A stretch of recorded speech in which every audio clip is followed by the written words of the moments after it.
hermanos, la paz de nuestro Señor Jesucristo siga reinando en medio nuestro en esta tarde.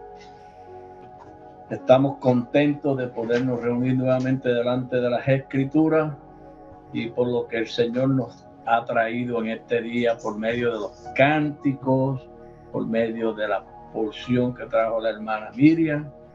Y vamos a seguir en esta tarde con un tema que vamos a escuchar bien lo que vamos a compartir, porque debemos saber que el Señor nos va moviendo y nos quiere ir moviendo adelante.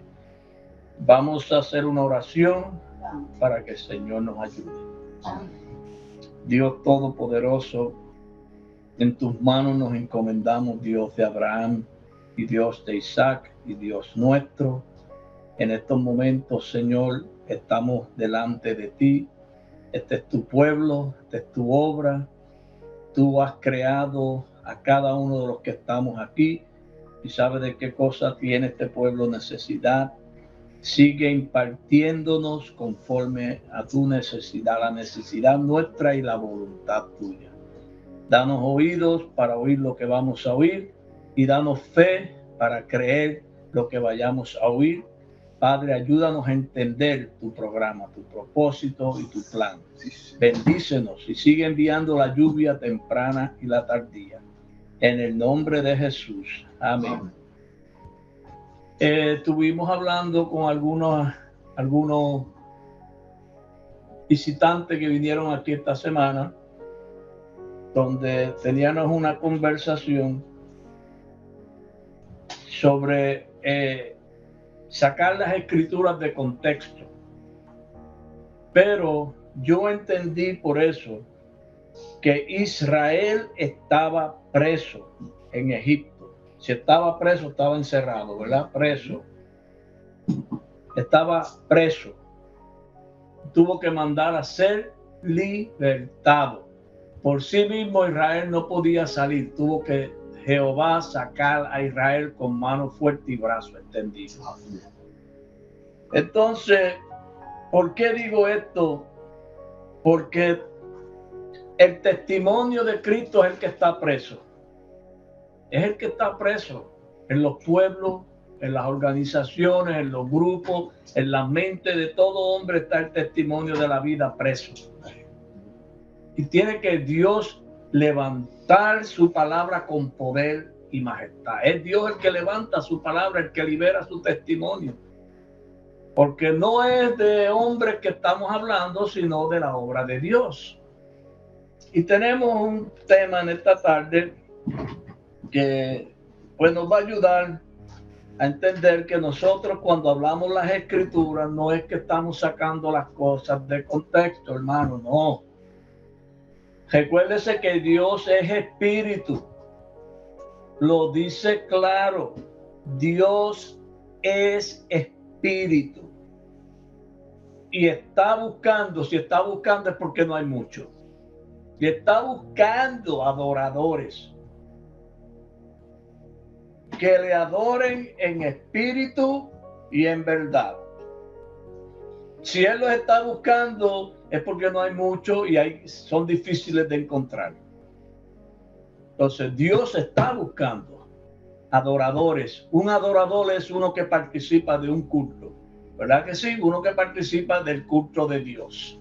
Y el culto de Dios no es el culto común que celebran todas las organizaciones, todos los movimientos, todos los grupos que se mueven sobre la tierra. No son los que están celebrando ese culto, hermano. No se crea que eso es el culto de Dios.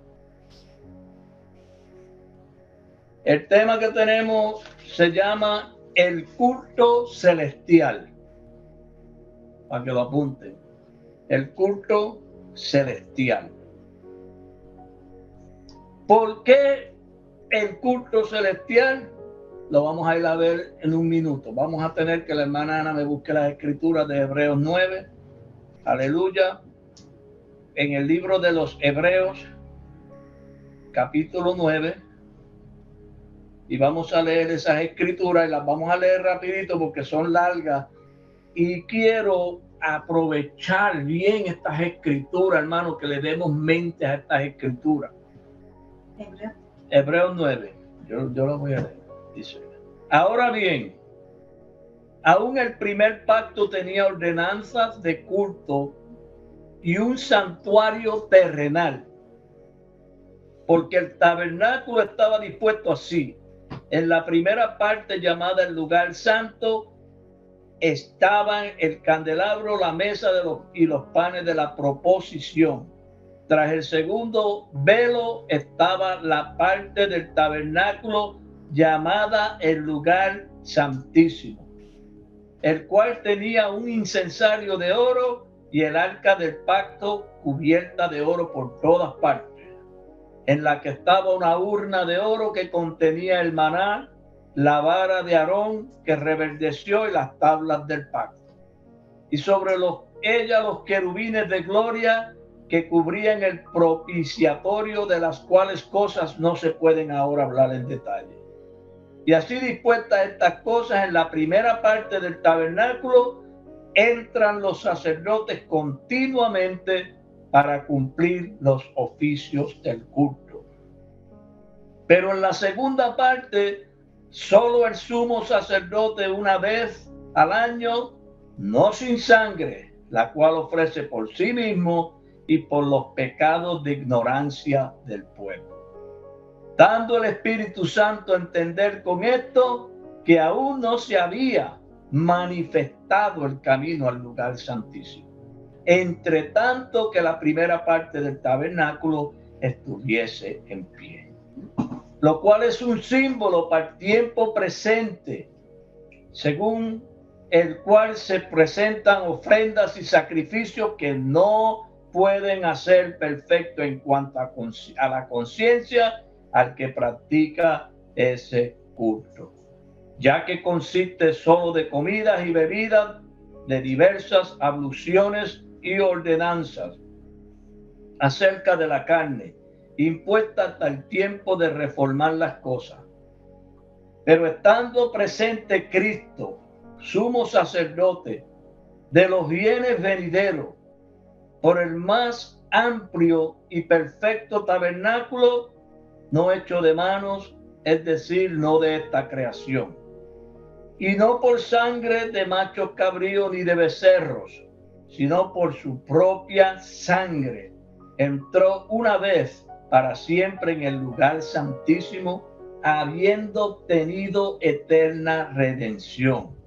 Porque si la sangre de los toros y de los machos cabríos y las cenizas de las becerras rociadas a los inmundos santifican para la purificación de la carne,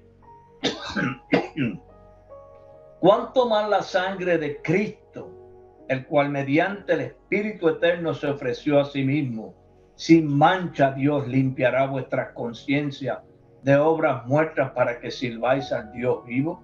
Así que por eso es mediador de un nuevo pacto, para que interviniendo muerte la remisión de las transgresiones que había bajo el primer pacto, los llamados reciban la promesa de la herencia eterna. Porque donde hay testamento es necesario que intervenga la muerte del testador, porque el testamento con la muerte se confirma, pues no es válido entre tanto que el testador vive, de donde ni aún el primer pacto fue instituido sin sangre, porque habiendo anunciado Moisés todos los mandamientos de la ley, a todo el pueblo tomó la sangre de los becerros y de los machos cabríos con agua y lana, escarlata y hisopo, y roció el libro, y también a todo el pueblo, diciendo: esta es la sangre del pacto que Dios os ha mandado. Y además de esto, roció también con la sangre el tabernáculo y todos los vasos del ministerio. Y casi todo es purificado según la ley con sangre, y sin derramamiento de sangre no se hace remisión. Fue pues necesario que las figuras de las cosas celestiales fueran purificadas así, pero las cosas celestiales mismas con mejores sacrificios que estos. Porque no entró Cristo en el santuario hecho de mano, figura del verdadero, sino en el cielo mismo, para presentarse ahora por nosotros ante Dios, y no para ofrecerse muchas veces, como entra el sumo sacerdote en el lugar santísimo cada año con sangre ajena. De otra manera hubiera sido necesario padecer muchas veces desde el principio del mundo, pero ahora, en la consumación de los siglos, se presentó una vez para siempre por el sacrificio de sí mismo para quitar de en medio el pecado. Y de la manera que está establecido para los hombres que mueran una sola vez y después de esto el juicio. Así también Cristo fue ofrecido una sola vez para llevar los pecados de muchos y aparecerá por segunda vez sin relación con el pecado para salvar a los que le esperan. Y leímos esta escritura y se ve una escritura bien larga y yo sé que no va a dar tiempo a disertar de ella, pero quiero que ustedes la lean luego y mediten lo que vamos a compartir. Hablando del culto celestial, este es el culto que se inició, y créanmelo así, hermano, que el culto celestial se inició con nuestro padre Abraham. ¿Y por qué le digo esto? Porque vamos a leer otras escrituras, porque hay que ir a través de las escrituras para ver esto. Nosotros vemos esto como que es para un tiempo lejano, lejos de nosotros, pero es que el padre Abraham, nuestro padre Abraham, como dice la escritura, es el padre enaltecido, a donde fue llevado Lázaro cuando murió, al seno de nuestro padre Abraham. Abraham es el mismo Dios de que estamos hablando. Cuando hablamos de Abraham, hablamos del mismo Dios. ¿Y por qué digo esto? Que cuando hablamos de Abraham, hablamos del mismo Dios. Vamos a mirar en las escrituras y ellas mismas nos van a contestar. No estamos sacando las escrituras de contexto. Les decía yo, hermano, aquí, que cuando Jacob le roba la primogenitura a Esaú, mucha gente dice que Jacob era un ladrón, que era un pillo, como dicen la gente por ahí. Pero no era que Jacob era un ladrón ni un pillo, es que ese es el programa de Dios. Para entender eso, hay que adorar a Dios en espíritu y en verdad. Hay que entender el programa de Dios para entender eso. Cuando David toma a Betsabé, eso se ve como una obra carnal y del mundo, pero eso tenía una razón. La razón por la cual David toma a Betsabé, porque de ahí va a venir Salomón. ¿Y quién veía a Salomón en esa obra? Usted está viendo, hermano, que la obra de Dios es bien extraña. No es que se están tomando las escrituras fuera de contexto, es que estamos buscando la verdad en lo que está escrito. ¿Quiénes participan de este culto? Porque el culto celestial. Por eso yo le dije, hermano, que el culto que estamos haciendo en estos momentos, en estos días, por la gracia y la misericordia y la bondad de Dios, tenemos un altar que lo dice en el libro de Hebreos 13:10, que tenemos un altar del cual no tienen derecho, miren esto, no tienen derecho de participar los que sirven al tabernáculo, es decir, a la ley, a los que sirven a la letra, al culto natural, carnal que practican todos los grupos. En este culto no se puede sentar cualquier persona a escuchar entre nosotros, hermano. ¿Por qué? Porque van a pensar que estamos transversando las escrituras, que estamos sacando las escrituras de contexto. Pero recuérdese que Dios es espíritu y las palabras de Dios tienen que discernirse espiritualmente. Hebreos 6:17, porque son algunas escrituras y no me va a dar tiempo, pero vamos a mirar las que podamos. En Hebreos 6:17, ¿cómo dice, hermana Ana? Del 6:17 al 20. Déjalas duro. Por lo cual, queriendo Dios mostrar más abundantemente a los herederos de la promesa de la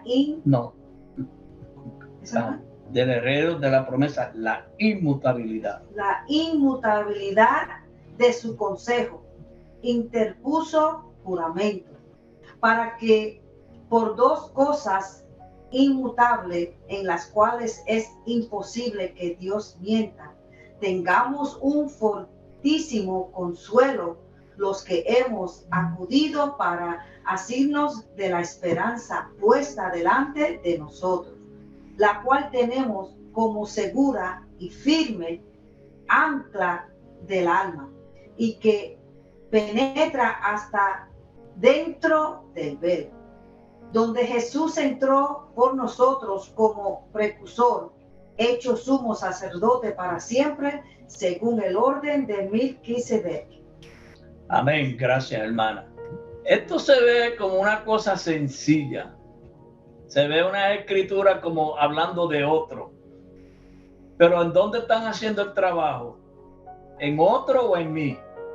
¿En dónde está trabajando Dios con las escrituras, con la palabra? ¿En ti, Gabriel, o en otro? Es en él, es en mí, es en usted, y es en Ana, y es en todos los que estamos sentados en este grupo, en este culto. Eso es así. La palabra está haciendo un trabajo en este pueblo, y el pueblo tiene que estar consciente del trabajo que está haciendo Dios con su verbo en medio de nosotros. Hablando aquí del tipo de culto, miren lo que dice, qué linda la esperanza que Dios le da a este pueblo. Por lo cual queriendo, es Dios el que quiere, hermano. Esto no es que nosotros hayamos hecho algo o que nosotros procuremos hacer algo, es que Dios quiere. Queriendo Dios mostrar abundantemente a los herederos. Crea que los que están sentados en este culto son herederos. ¿Por qué somos herederos? Porque hemos creído como creyó Abraham, por la fe. Hemos creído en la enseñanza espiritual de la palabra, porque hemos creído por la fe en lo que está escrito. No hemos dependido ni tenemos que depender de lo que se ve. Hemos creído en las cosas que no se ven. Porque las cosas que no se ven hay que verlas con el ojo del espíritu, con el entendimiento. Entonces se le hace difícil al hombre ver a Dios porque Dios es espíritu. Él es el invisible. ¿Y cómo se va a ver al invisible si Él es invisible? No se ve. Por eso dice cosas que ojo no vio. Quiere decir que con el ojo, no está hablando del ojo de Aníbal que está debajo de esta gafa, es el entendimiento de Aníbal, cosas que ojo no vio, que por más que el hombre razone, queda abismado. Totalmente. Cosas que ojo no vio, pero que tampoco oído yo, han sido las que Dios tiene preparadas, como dice aquí, para mostrárselas a los herederos.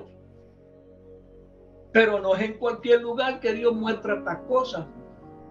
En Dios hay un culto que es directamente dado a Dios. Y usted dirá, pero el hermano está hablando como que él está en otro lugar. Bueno, créalo, yo lo creo así. Cuando yo me reúno delante de las escrituras, yo estoy reunido delante de Dios. Y Dios ha establecido su trono en este pueblo, pero nosotros a veces no lo vemos. No lo vemos porque es que, como decía la hermana Miriam, todavía no tenemos esa capacidad. Pero Dios está en medio de ella, dice la palabra, no será conmovida.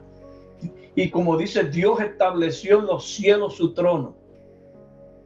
Dice así la palabra, Dios estableció en los cielos su trono. ¿Y dónde están los cielos de Dios? Ya sabemos que no estamos hablando de las nubes, ni estamos hablando de los espacios sidereales. Estamos hablando de la mente espiritual, los lugares celestiales que hay en la palabra, donde el pueblo de Dios tiene que llegar a alcanzar, reunirse en ese lugar para tener y brindarle un culto a Dios. Por eso todos los cultos que los hombres hacen no es a Dios que se los hacen. Dice que los gentiles ofrecen como servicio a los demonios se lo ofrecen y no a Dios. Eso no lo dice Aníbal, eso lo dice las escrituras. Porque alguien lo vio así. Un hermano que es nuestro apóstol. En Hebreos dice, habla esa palabrita ahí que dice procursor. En uno de los versos mencionó la palabra, perdón, que es un precursor, donde Jesús entró por nosotros como precursor, hecho sumo sacerdote para siempre, según el orden de Melquisedec. Usted sabe que el culto de Israel lo administraban los sacerdotes y los levitas.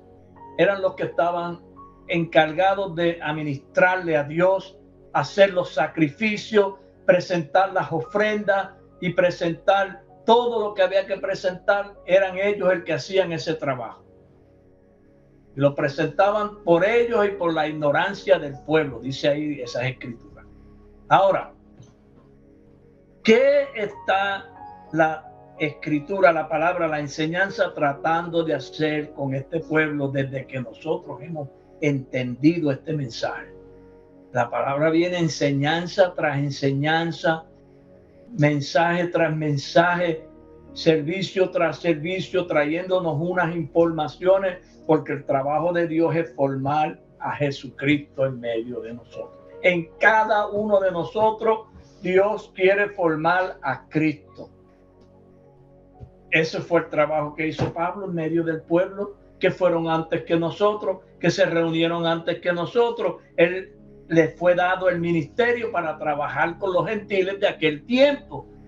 Pero recuérdese que Pablo está entre nosotros, Pablo no ha muerto. La enseñanza de Pablo está todavía tratando de formar a Cristo en medio de nosotros. Porque a él fue el primero en donde Dios mostró toda su clemencia. Y vamos a mirar esas escrituras, porque esas escrituras muy importantes en Primera de Timoteo.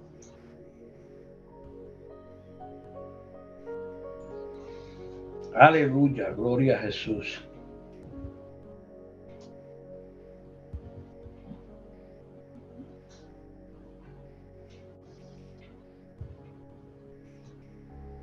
Dice en el capítulo Primera de Timoteo, capítulo 1,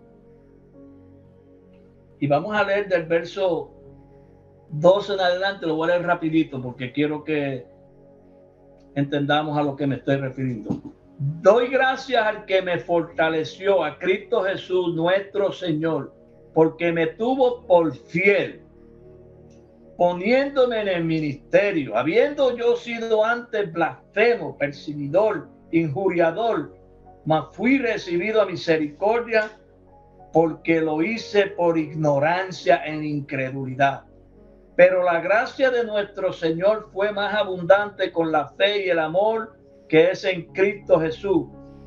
Palabra fiel y digna de ser recibida por todos, que Cristo Jesús vino al mundo de Pablo, para salvar a los pecadores, de los cuales yo soy primero.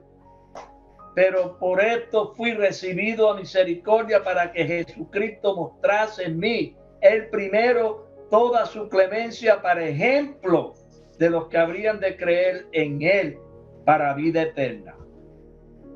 En Pablo fue como el compás donde se pinta, donde Cristo detalló su obra.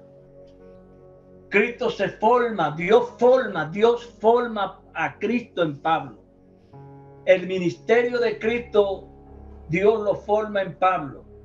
Pablo es el molde de donde tenemos que salir, donde todos los que aprenden por la enseñanza de Pablo salen de acuerdo al molde de enseñanza que él tenía. Todos tienen que parecerse a Cristo, porque si él dice ser imitadores de mí, como yo de Cristo, ¿a quién se va a parecer uno que imita a uno que tiene a Cristo? ¿Se va a parecer a quién? A Cristo. A veces nosotros nos hacemos tardos para oír, porque como lo que no lo vemos posible, que esto es para nosotros. No, esto es para nosotros, para todo el que cree, como dice aquí, porque por esto fui recibido misericordia, para que Jesucristo mostrase en mí, el primero, toda su clemencia, para ejemplo de qué, de los que habrían de creer en él para vida eterna. Nosotros ahora estamos siguiendo el ejemplo, porque si estamos buscando ser imitadores de él, ¿qué estamos buscando? Seguir el ejemplo de la enseñanza de Salomón. El culto del cual Pablo llevó muchos a participar, porque mire, hay un culto que, como decía el título, el culto celestial. Esto no es que Aníbal está tratando de traer un tema que suene profound o muy alto, muy elevado. No, esto lo dice las Escrituras. Hay un culto en las Escrituras que es para los herederos, que es para los escogidos, que es para los espíritus que son perfeccionados por esta enseñanza. Y lo que se habla en ese lugar no es para todo el mundo, porque dice Pablo, hablamos sabiduría entre perfectos. Pero ¿entre qué tipo de perfectos? Vamos a mirar las escrituras que les dije que quería que leyéramos en el libro de Génesis, para que veamos algo. Aleluya, gloria a Jesús. Hay unas escrituras aquí en Génesis. Génesis 17. Hermana Ana, léala. Génesis 17. Del 1 al 9. Miren esto, hermano. Escuchen bien estas escrituras. Qué bellas, qué poderosas y qué gloriosas. En el nombre de Jesús. Amén. Era Abraham de edad de 99 años cuando le apareció Jehová y le dijo: yo soy el Dios Todopoderoso. Anda delante de mí y sé perfecto. Aguántate ahí. Se le aparece Jehová a Abraham y le dice: yo soy el Dios Todopoderoso. Anda delante de mí y sé perfecto. Usted ve de dónde viene el culto de los perfectos, de espíritu. No es que yo soy perfecto porque yo sea perfecto físicamente, pero el sentido en lo que voy entendiendo y voy recibiendo de Dios, Dios va perfeccionando, afinándome, templándome como la guitarra, templándome el sentido para que yo pueda entender el cántico celestial. Esto no viene desde ahora, esto viene desde Abraham, nuestro padre, porque él es el padre de muchedumbre, pero no de muchedumbre de carne, porque Abraham sí tiene una descendencia que es carne, pero es para los que están en la ley, para los que están en el primer culto, para los que están adorando conforme a la ley, conforme a los ritos. Pero hay una línea que no es no es una línea cualquiera, la que es la línea de Abraham, es la línea de Isaac, porque en Isaac te será llamada descendencia. La bendición es dada por medio del ministerio de Isaac, que no es otro que Jesús. Siga leyendo, hermano. Aleluya. El verso 2. Y pondré mi pacto entre mí y ti, y te multiplicaré en gran manera. Entonces Abraham se postró sobre su rostro, y Dios habló con él diciendo: he aquí mi pacto es contigo, y serás padre de muchedumbre de gente, y no se te llamará más tu nombre Abraham, sino que será tu nombre Abraham, porque te he puesto por padre de muchedumbre de gente. Y te multiplicaré en gran manera, y haré naciones de ti, y reyes saldrán de ti. Y estableceré mi pacto entre mí y ti, y tu descendencia después de ti en sus generaciones, por pacto perfecto, para ser tu Dios, y él de tu descendencia después de ti. Sigue el verso 8. Y te daré a ti y a tu descendencia, pues de ti, la tierra. Léelo otra vez. Y te daré a ti y a tu descendencia después de ti la tierra en que mora toda la tierra de Canaán en heredad perpetua, y seré el Dios de ellos. Aguántate ahí. Yo entiendo que yo estoy en ese grupo. Y lo creo que estoy en ese grupo. Amén. Y el que no lo crea, pues entonces pues está adorando el culto natural, pero yo entiendo que la promesa de Abraham nos ha alcanzado, hermano, porque las cosas que se hablan aquí no vienen de otro lugar que del cielo. Yo lo entiendo así, hermano. El culto celestial. Ah, hermano, pues ya, hermano, se cree que ya está en el cielo. Y entonces, ¿dónde estoy? Sí, porque que está en la tierra. A veces cantamos, no me dejes la tierra, Señor, y nos creemos que es que nos van a llevar un cohete para allá arriba, para una nube, o para un castillo de Disney allá arriba con Mickey Mouse y qué sé yo quién más está allá arriba. No, no. La enseñanza tiene un poder que nos lleva a los lugares celestiales, porque Pablo llevó a muchos de los que creyeron en su enseñanza. Pablo llevó a muchos y los estableció y quedaron sentados en lugares celestiales, pero es un proceso para llegar a ese lugar de la palabra, porque hay que morir al primer culto que hablaba Hebreo. Hay que, mientras que ese tabernáculo, la primera parte del tabernáculo esté en pie, no se puede entrar al lugar santísimo. Estas son cosas reales, hermano, verídicas. Esto no es para una historia ni es para buscarlo en un tiempo futuro. Esto es para que usted trate de alcanzar eso en usted y darle lugar a que la enseñanza haga ese trabajo en usted y en mí. Mire qué lindo. Mire lo que dice: te daré a ti, Gabriel, y a tu descendencia después de ti la tierra en que mora. Usted se cree que está hablando de Canaán, tierra de allá de Palestina y todo eso. No, es la enseñanza que tenía Abraham. Es la enseñanza de Abraham que se la va a dar a su descendencia. Hoy estamos disfrutando de la bendición y de la abundancia que tenía nuestro Padre y tiene nuestro Padre. Amén. Estamos participando de esa tierra que siempre canta el hermano Gabriel, que siempre le oigo ese cántico: Cristo, la buena tierra, que fluye leche y miel. Eso es un cántico que no sale de la boca del hermano Gabriel. Eso es así. La tierra en que mora toda la tierra de Canaán en heredad perpetua, y seré el Dios de ellos, el Dios de ellos.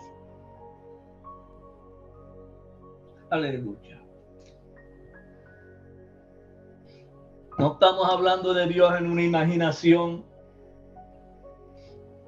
sino que estamos hablando del verbo de Dios. De aquel que habló con Abraham, del que habló con Moisés cara a cara, del que estaba en medio de Jerusalén, pero Jerusalén no pudo ver el tiempo de su visitación.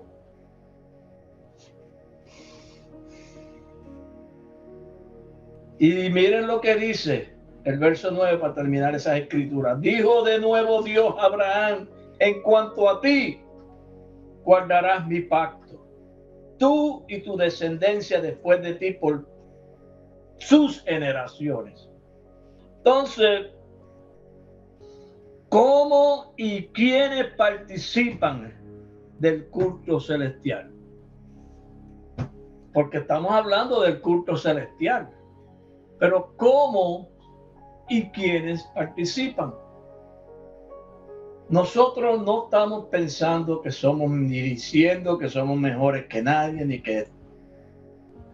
La palabra, cuando la creemos de su lugar original, cuando el hombre cree en la enseñanza de Dios desde su lugar, la enseñanza está comprometida, porque es que Dios no puede mentir. Dios no es hombre para que mienta, ni hijo de hombre. Si le creemos a Dios, Él nos va a llegar al lugar de la promesa. Él nos va a dar, nos va a hacer partícipes de su promesa. Y nosotros estamos siguiendo al pie de la letra esta enseñanza. No es que nosotros estamos tratando de ser mejor que nadie. Nosotros quisiéramos que todos estuvieran aquí con nosotros hoy sentados. todo el mundo que ha pasado por aquí se haya podido quedar sentado entre nosotros. Pero como eso no es de quien quiere ni de quien corra, sino de quien Dios quiera tener misericordia. ¿Cómo y quiénes participan del culto celestial? Efesios 2. Léamelo, hermano Gabriel, Efesios 2. Búsquemelo del 4 al 7. En lo que usted busca esa, Ana, también búscame Juan 17, 24.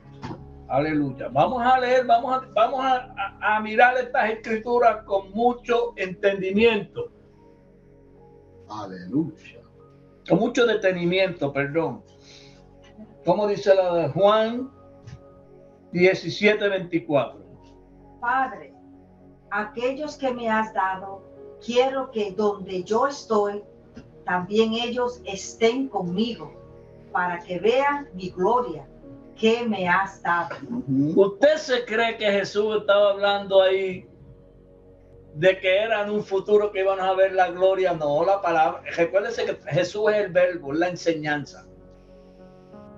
Él vino para llevar muchos hijos a la gloria, a los lugares celestiales para donde se adora, donde se ofrece este culto celestial a Dios.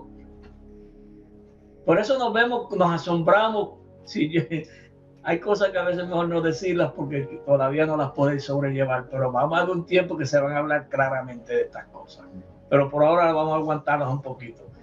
Léame esas escrituras, hermano Gabriel. 2, 4 y 7 al 7. Escuchen esto, hermano. Escuchen, hermano Gabriel.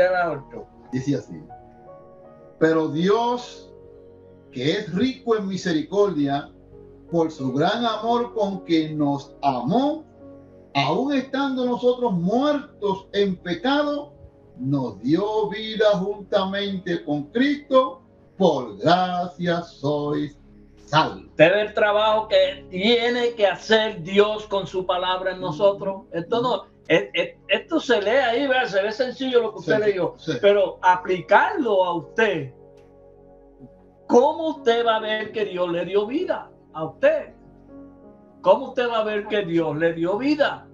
Usted tiene que saber si Dios le ha dado vida o no, porque la vida de Dios tiene un sabor, tiene una distinción en el oído. Cuando la vida de Dios se hace presente, el que tiene oído sabe que la vida está presente.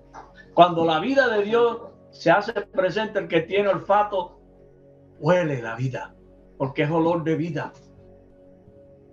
El que tiene paladar sabe, porque le sabe a vida la conversación. Y Dios nos está dando a nosotros todas estas cosas. Y como dijo el hermano Gabriel, y va a continuar leyendo, escúchenlo bien. Siga, hermano. El verso 6 dice así: y juntamente con él nos resucitó y asimismo nos hizo sentar en los lugares celestiales con Cristo Jesús. ¿Para qué? Para mostrar, aleluya, para darnos a conocer en otras palabras, para mostrarle los siglos venideros las abundantes riquezas de su gracia en su bondad para con nosotros en Cristo Jesús. Amén. Aleluya. Porque por gracia sois salvos por medio de la fe, y esto no de vosotros, pues es don de Dios. Mire qué regalo, qué regalo nos ha dado Dios. Aleluya. Si la palabra nos va a llevar a los lugares celestiales, no, hermano, que eso fue ya, que eso fue Pablo. No. Eso no fue. Jesucristo es el mismo hoy, ayer y por los siglos. Amén. Donde los llevó a ellos, quiere llevar a Aníbal, a Gabriela, a Ana, a Miriam, a Andrea, a Joel, a Martín, a todos los que estamos en esta plataforma, llevarnos a los lugares celestiales de la palabra, de la enseñanza de Cristo, que no es otra cosa que la mente de Cristo, donde los pensamientos de Dios fluyen.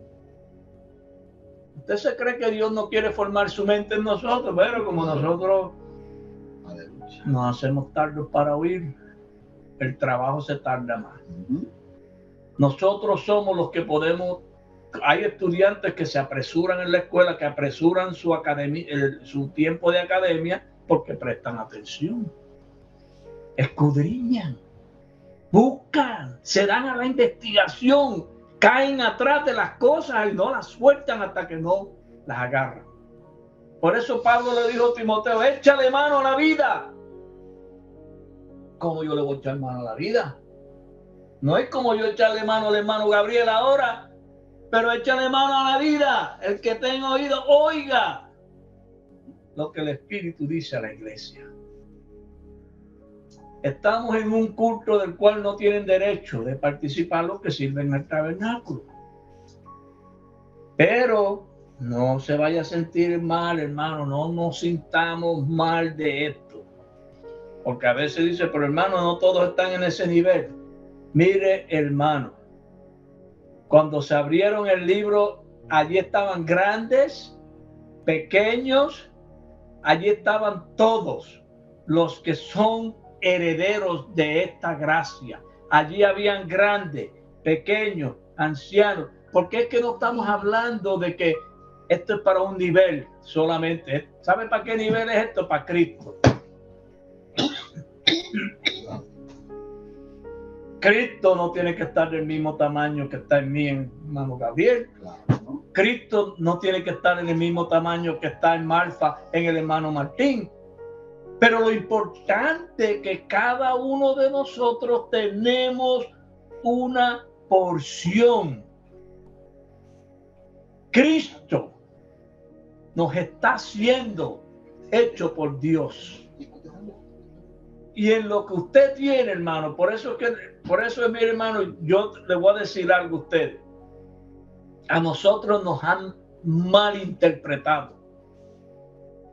Porque creen que nosotros nos estamos saliendo del contexto escritural. Pero usted se cree que Dios le está dando una enseñanza a un pueblo para dejarlo ahí en el desierto, para dejarnos ahí en la tierra. No. Cuando Dios quiso manifestarse al pueblo, lo sacó de Egipto. ¿Dónde estaba el testimonio preso? Recuérdese que no es el pueblo, no es solamente la gente, es el testimonio de Dios que estaba preso en Egipto. Y fue el que Dios libertó, porque es la palabra de Dios la que está presa en las religiones. La enseñanza original de la palabra es la que está presa. Y todos los creyentes que hay sobre la tierra tienen la palabra, pero está muerta. Es el cuerpo muerto de la palabra que está entre ellos. Y entonces, por eso es que dice, donde está el cuerpo muerto, ahí se reúnen las águilas. Y usted no ve que todas esas aves de rapiña están ahí, sabe, comiendo carne todo el tiempo. Y el ave de rapiña le gusta la carne. Pero le gusta la carne muerta, no la carne viva.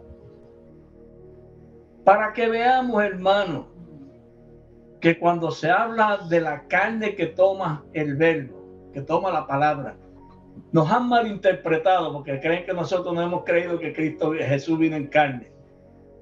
Yo creo que los que no creen que Jesús vino en carne son ellos y la gente que creen así de nosotros. ¿Saben por qué? Porque una cosa es saber la carne que toma el verbo Jesús. Porque si Jesús, por eso fue que cuando le dijo a los fariseos, el que no coma mi carne y beba mi sangre, no tiene parte en mí. No está hablando de un cantito de pan, ni un vasito de vino. Está hablando de la palabra con su vida. La palabra con su vida. Y entonces nosotros nos comemos a Jesús. ¿Qué cuerpo es el que toma Jesús? Jesús toma un cuerpo para salvarnos. Porque ya hemos pasado por eso montones de veces en esta enseñanza, que la palabra toma un cuerpo, que por medio de ese cuerpo es que ella nos redime. Pero usted tiene que, en usted tiene que tener una conciencia de lo que ha hecho Dios en su vida. ¿En qué nivel está Jesús en su vida? ¿Está ya para ser llevado a la cruz? ¿O está todavía?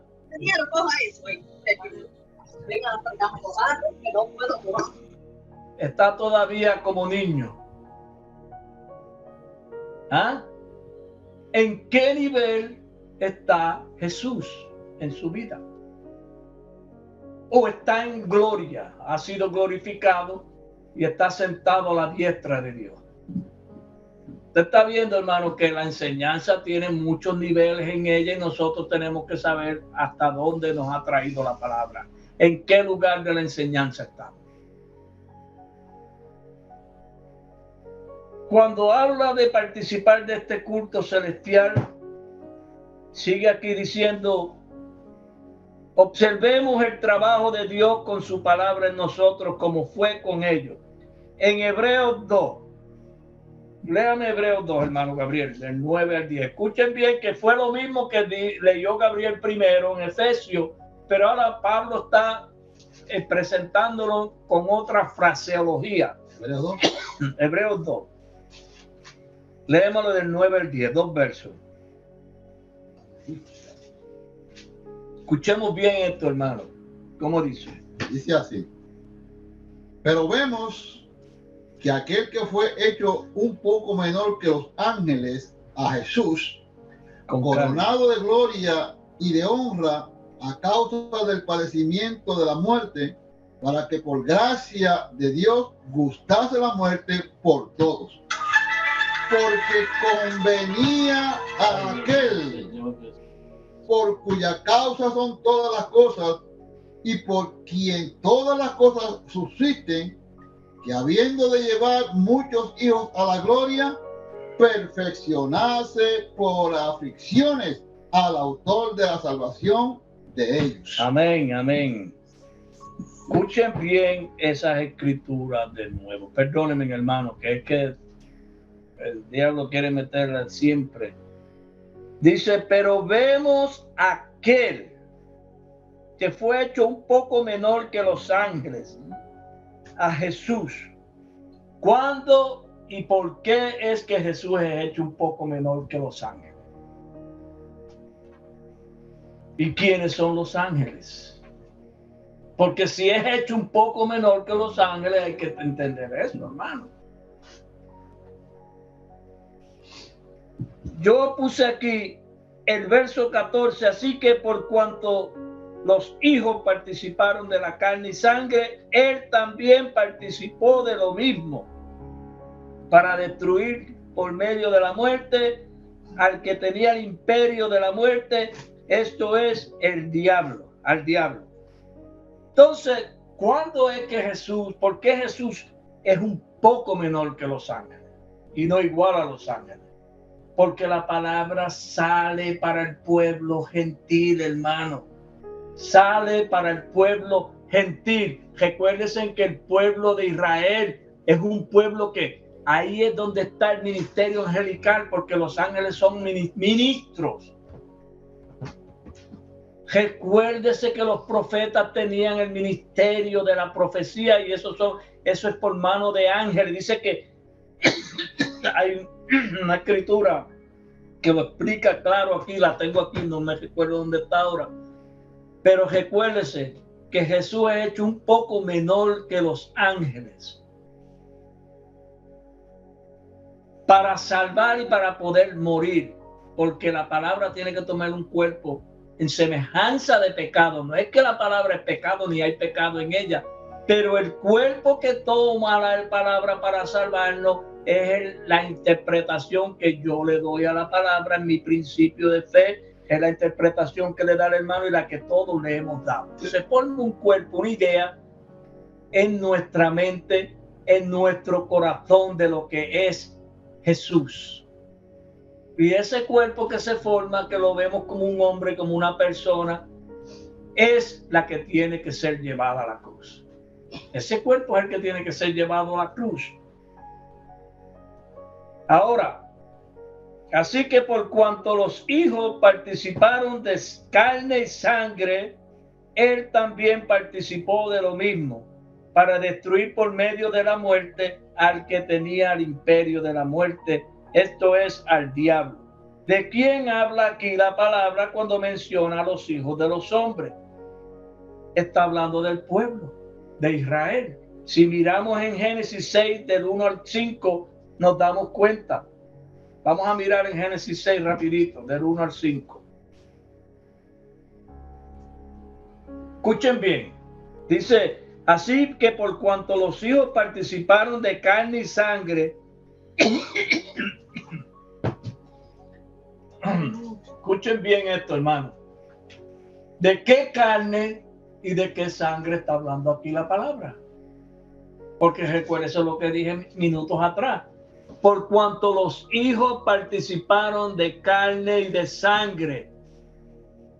Por eso Jesús dijo: el que no coma mi carne y beba mi sangre no tiene parte en mí. Pero era que Jesús tenía que destruir un ministerio, tenía que quitar de en medio un ministerio para darle cumplimiento al programa de Dios.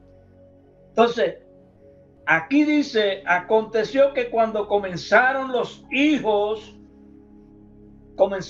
hombres a multiplicarse sobre la faz de la tierra, les nacieron hijas. Y no está hablando de mujeres, sino enseñanzas. Que viendo los hijos de Dios que las hijas de los hombres eran hermosas, tomaron para sí mujeres, escogiendo entre todas. Y dijo Jehová: no contenderá mi espíritu con el hombre para siempre, porque ciertamente él es carne, mas serán sus días 120 años.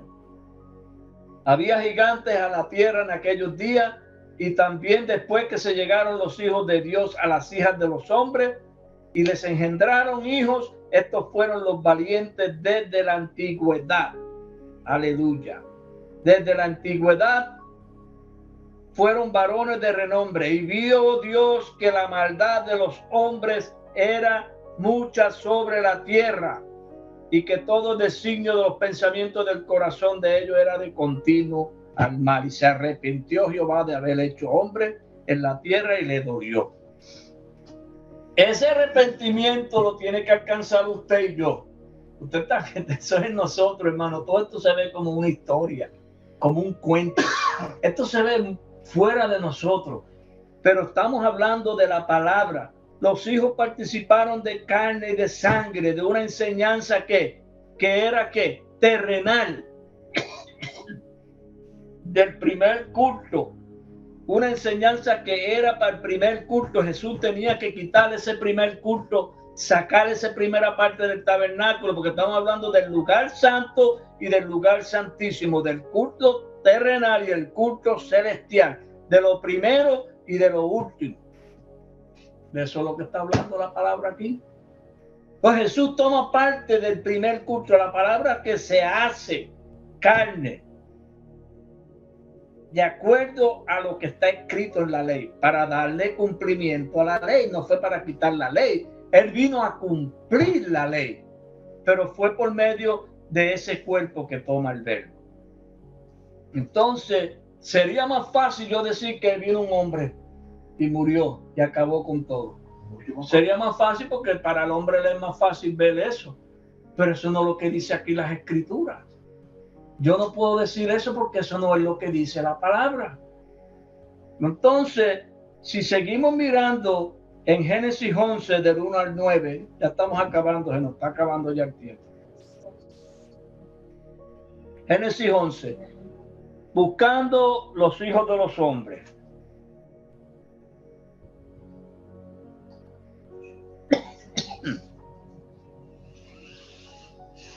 Dice así: tenía entonces toda la tierra una sola lengua y unas mismas palabras.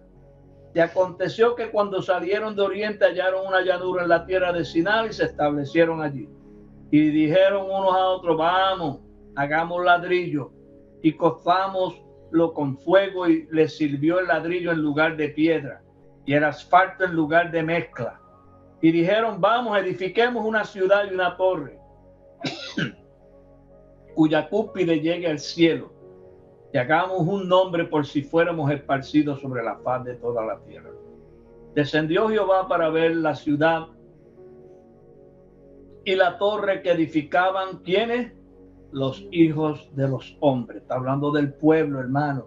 Y dijo Jehová: he aquí, el pueblo es uno, y todos estos tienen un solo lenguaje, y han comenzado la obra, y nada les hará desistir ahora de lo que han pensado hacer. Es lo mismo que está pasando hoy en día, hermano. Es lo mismo. El trabajo que están haciendo todas las naciones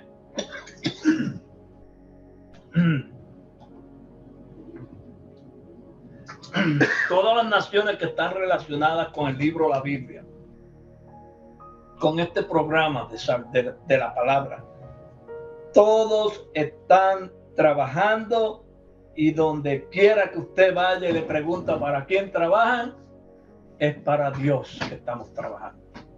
La edificación que estamos haciendo es para Dios. ¿Es para llegar a dónde? Al cielo. Porque la torre era para llegar al cielo, la que dice aquí en Babel. Pero va a llegar un tiempo en donde el creyente se va a dar cuenta, si Dios se lo permite. El trabajo que están desempeñando los creyentes hoy en día y el culto que llevan los creyentes, ellos piensan que es un culto para Dios. Pero si nosotros nos vamos a poner a mirar por las escrituras, nos vamos dando cuenta que no todo el mundo participa de ese culto. Vamos a mirar otras escrituras para terminar, porque ya se nos está yendo el tiempo, no vamos a poder correr todo esto. En 1 Corintios 2, hermano Gabriel, del 6 al 10, léame. O la hermana Ana, el primero que la consiga. 1 Corintios.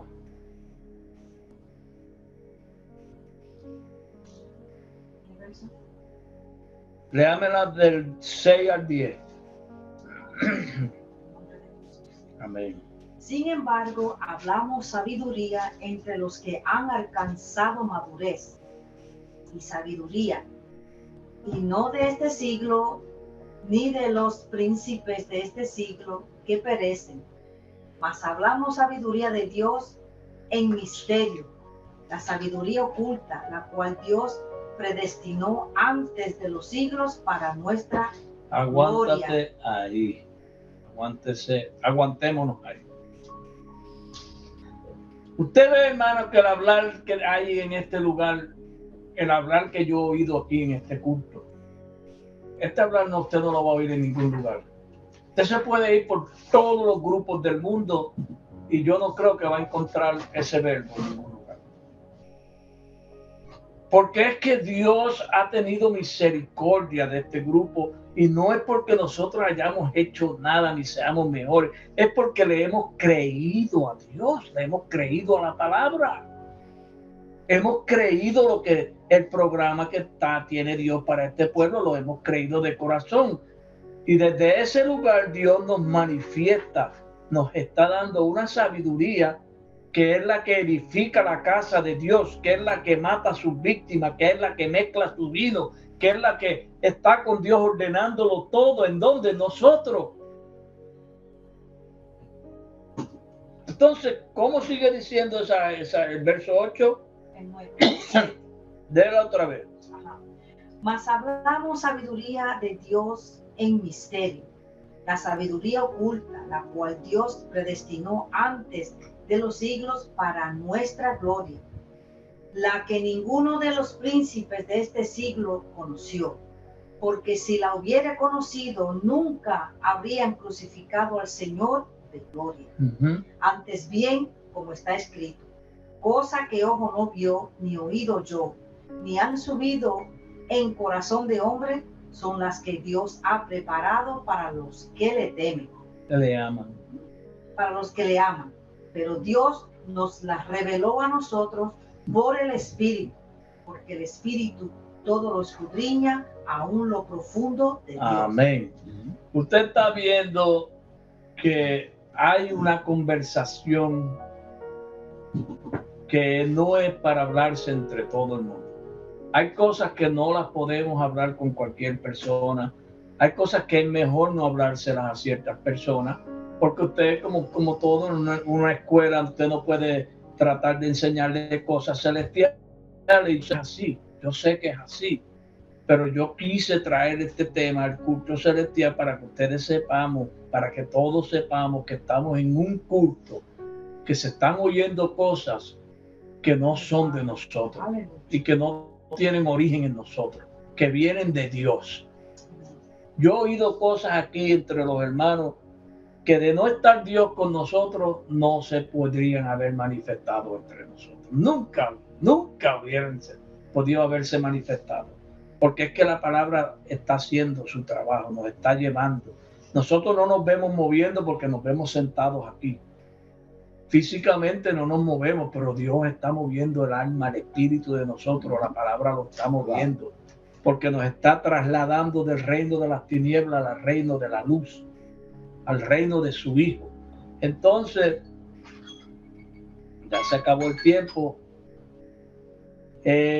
Por último, para que veamos que estamos en el culto de nuestro padre Abraham,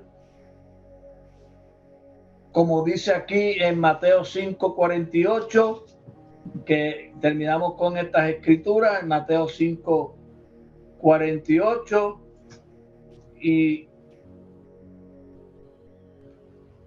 nos lleva el Señor a buscar llegar a este lugar.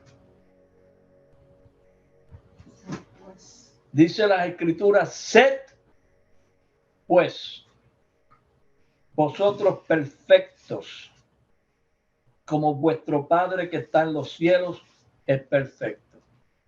¿Qué le dijo Dios a Abraham? Yo soy el Dios Todopoderoso. Anda delante de mí y sé perfecto. Entonces, Él es el Padre de los espíritus hechos perfectos en Dios por la enseñanza de Cristo. Nosotros no nos hemos acercado al monte que se podía palpar, al culto que teníamos antes de ayuno, de oración, de vigilia y de beber vino y comer pan. No nos hemos acercado a ese culto, en ese culto estábamos. La palabra nos ha sacado de ese culto y ahora se está sirviendo un alimento que no es de esta tierra. Porque Jesús dijo: Moisés os dio el pan del cielo, pero yo os doy el verdadero pan del cielo. Entonces, si se da un verdadero pan del cielo, es en un culto que Jesús dijo: no lo comeré más hasta que no lo coma, ¿dónde? En la gloria con vosotros. Entonces estamos comiendo un pan que no es de cualquier culto, hermano. Amén. Yo espero que hayan oído y prestado atención, y vamos a dejarlo aquí porque se nos fue el tiempo. Se nos acabó el tiempo, y la semana que viene, si el Señor lo permite, le va a tocar el turno al hermano Rafael. Déjame pagar esto.